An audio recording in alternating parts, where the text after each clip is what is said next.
who પછી આવે છે what.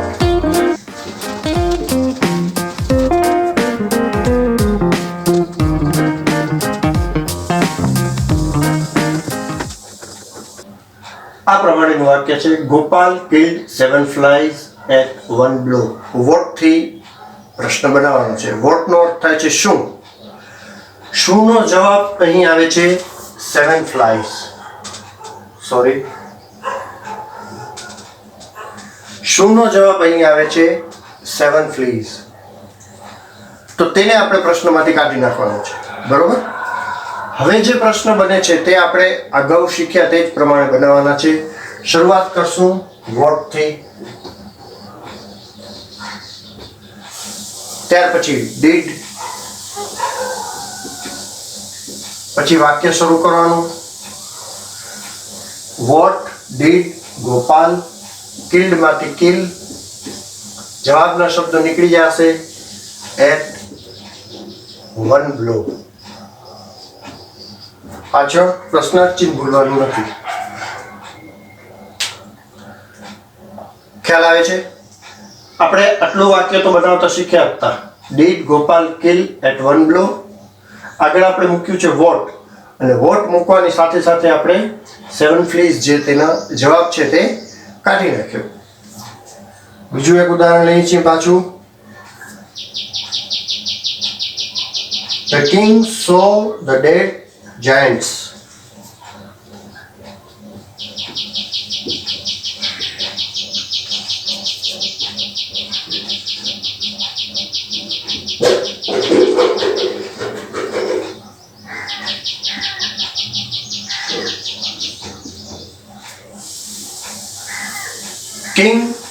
The king saw the dead giants. પ્રશ્ન બનાવવાનો છે what થી. what નો અર્થ થાય છે શું. શું નો જવાબ પહેલા આપણે અહીંથી શોધવાનો, જવાબના શબ્દો પ્રશ્નમાંથી કાઢી નાખવાનો. શું નો જવાબ છે the dead giants. બરોબર. પ્રશ્ન બનાવીએ. શરૂઆત કરવાની છે what થી. what પછી તરત જ શું મૂકવાનું છે did. પછી વાક્ય અહીંયાથી શરૂ કરવાનું.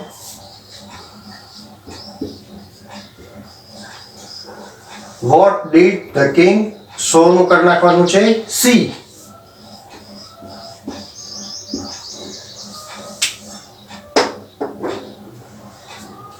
ખ્યાલ આવ્યો. જ્યારે પણ WH વાળા શબ્દોથી પ્રશ્ન બનાવવાનું થાય ત્યારે પ્રશ્નની શરૂઆત તે જ શબ્દથી કરવાની છે, અને ત્યાર પછી did થી જે વાક્ય રચના આપણે શીખ્યા હતા તે પ્રમાણે મૂકતા જવાનું છે. આગળ વધીએ.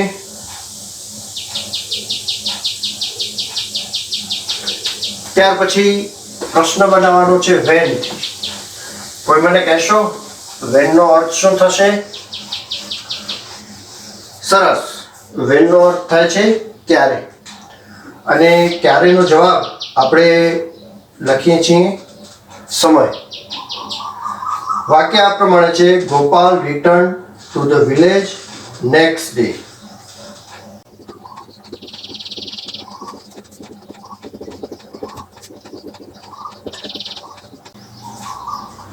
પ્રશ્ન બનાવવાનો છે when થી. તો સૌથી પહેલા when નો અર્થ આપણને ખબર હોવો જોઈએ. when નો અર્થ છે ક્યારે. ક્યારેનો જવાબ કોઈ સમય હોય. હવે આમાં આ વાક્યમાં ક્યારેનો જવાબ છે નેક્સ્ટ ડે. ક્યારે પાછો આવ્યો? તો બીજા દિવસે. તો તે આપણે પ્રશ્નમાંથી કાઢી નાખવાનો છે. વાક્ય પ્રશ્નાર્થમાં ફેરવીએ. શરૂઆત કરશું when થી. when did, પછી અહીંયાથી વાક્ય શરૂ. ગોપાલ રિટર્ન માંથી રિટર્ન ટુ ધ વિલેજ. જવાબના શબ્દો છે તે આપણે પ્રશ્નમાંથી કાઢી નાખવાના છે. તો પ્રશ્ન આ પ્રમાણે બને છે when did Gopal return to the village. બરોબર. બીજું વાક્ય લઈએ છીએ, The king called Gopal in the morning.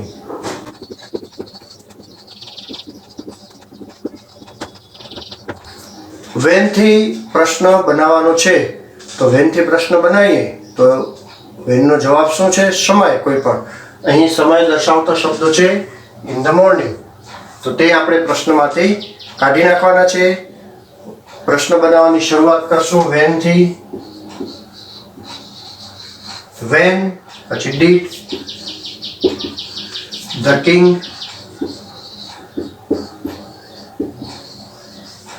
Cold નું કરી નાખવાનું કોલ ગોપાલ.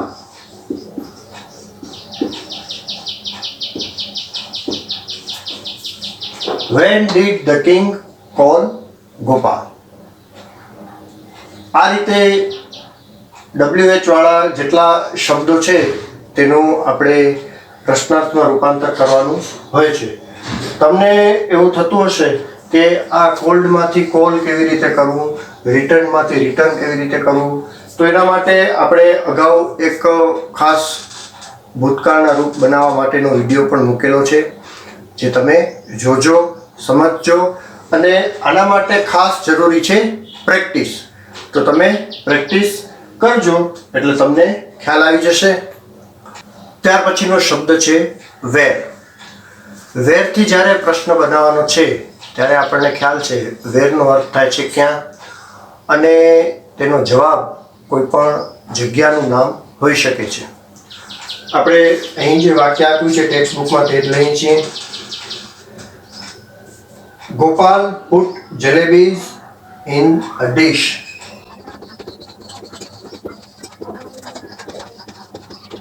આ એક વાક્ય છે, અને બીજું વાક્ય પણ આપણે લખી લઈએ, પછી એનો ખાલી પ્રશ્ન બનાવવાનો રહેશે. Gopal went to the mountains.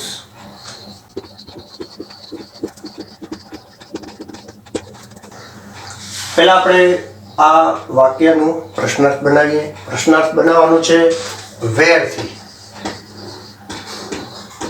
વેર નો અર્થ થાય છે ક્યાં, અને ક્યાંનો જવાબ હંમેશા કોઈ જગ્યાનું, કોઈ સ્થળનું નામ હોય. પહેલા વાક્યમાં જગ્યાનું કે સ્થળનું નામ શોધો, તમને મળે છે. પહેલા વાક્યમાં વેરનો જવાબ છે ઇન ધ ડિશ. પ્રશ્ન બનાવીએ. શરૂઆત કરવાની છે વેર થી. આ વેર ડીડ, પછી અહીંયાથી વાક્ય જેમ છે એમને where did Gopal put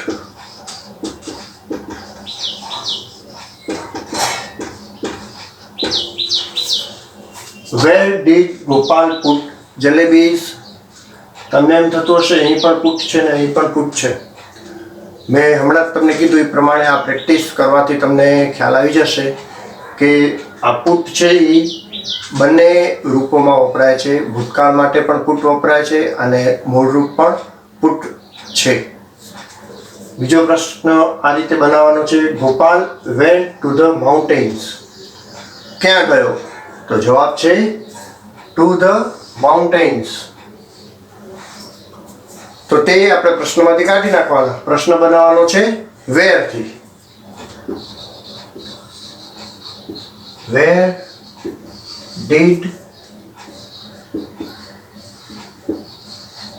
Gopal go? Where did Gopal go? Went માંથી go થઈ ગયું. Went છે તે ભૂતકાળ દર્શાવે છે અને go છે એ મૂળ રૂપ છે. અહીંયા did છે માટે આપણે go લગાડી દીધું છે. તો આ રીતે આપણે WH પ્રકારના પ્રશ્નો બનાવતા જશું. આપણે દરેક વિભાગના બે વાક્ય લીધા છે. ગૃહ કાર્યમાં તમારે તેના પછીના જે બે વાક્ય છે તે હોમવર્કમાં કરવાના છે, અને સાથે સાથે ભૂતકાળના રૂપ બનાવવાની પ્રેક્ટિસ પણ તમારે કરવાની છે. એક્ટિવિટી 6. જૂથમાં બેસો, વાર્તાના આધારે નીચેના સંવાદ પૂર્ણ કરો અને વર્ગમાં ભજવો. અહીં વાર્તા ઉપર આધારિત કેટલાક ડાયલોગ આપ્યા છે. તે ડાયલોગ આપણે પૂરા કરવાના છે અને ત્યાર પછી તે વર્ગમાં લખવાના છે. આપણે ડાયલોગ વાંચતા જઈએ છીએ અને જે ચોરસમાં આપેલા છે તે ખાલી જગ્યાના જવાબો છે. તમે લખતા જજો. Gopal: Go away, dirty flies. He kills 7 fleas at one blow. Wow, 7 at a one blow.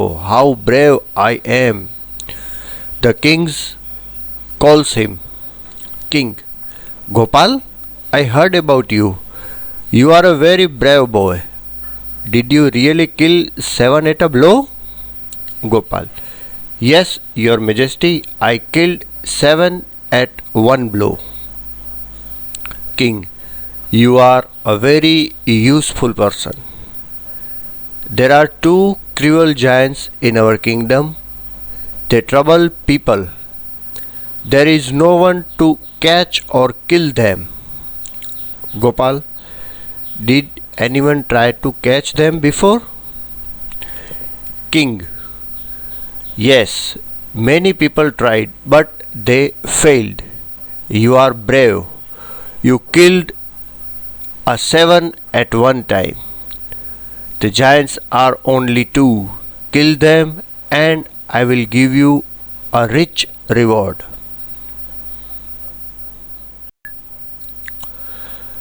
Gopal goes to the forest and finds the giants. He throws stones at them. First giant: Why did you throw stones at me? Second giant: No, I did not throw stones at you.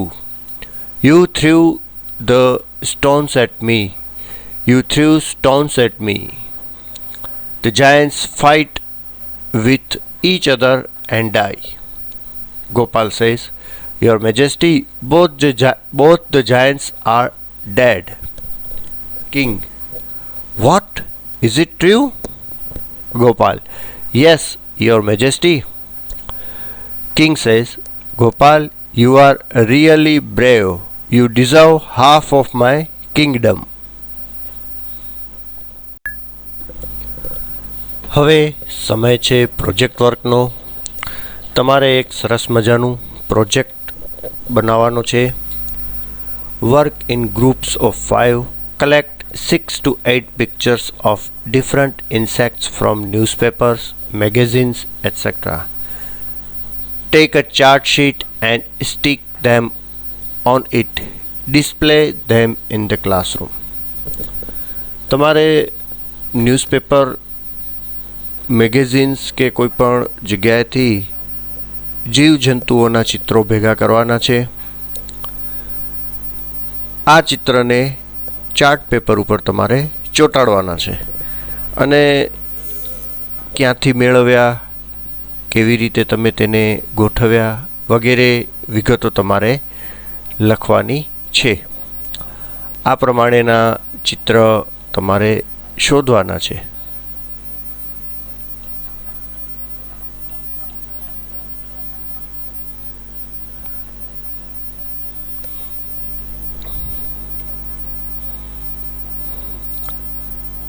Where did you get these pictures from?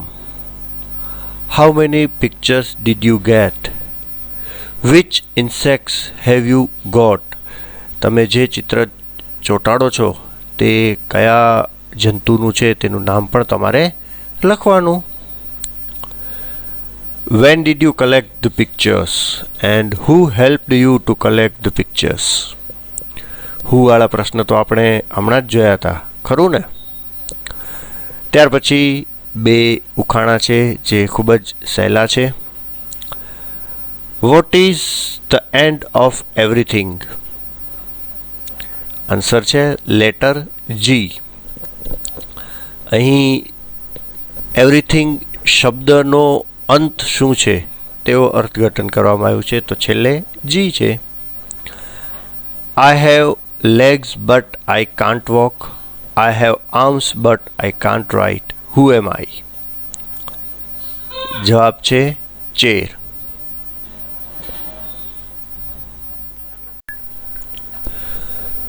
હવે છે સમય હોમવર્કનો. Activity 5માં આપણે જેટલા વાક્ય કર્યા છે તે તમારે બાકી નોટમાં લખવાના છે અને જે વાક્ય કરવાના બાકી છે તે તમારે જવાબ લખીને બાકી નોટમાં લખવાના છે. જેમ કે અહીં આ બીજું વાક્ય છે તે આપણે કરેલું નથી. પહેલું વાક્ય અને આ ઉદાહરણનું વાક્ય અને પહેલું વાક્ય કરેલું છે, તો આ વાક્ય તમારે ગૃહ કાર્યમાં કરવાનું છે. તે જ રીતે દરેક વિભાગમાં જે વાક્ય આપણે નથી કર્યું તે ગૃહ કાર્યમાં કરવાનું છે અને આ બધા જ વાક્યો આપણે બાકી નોટમાં લખશું.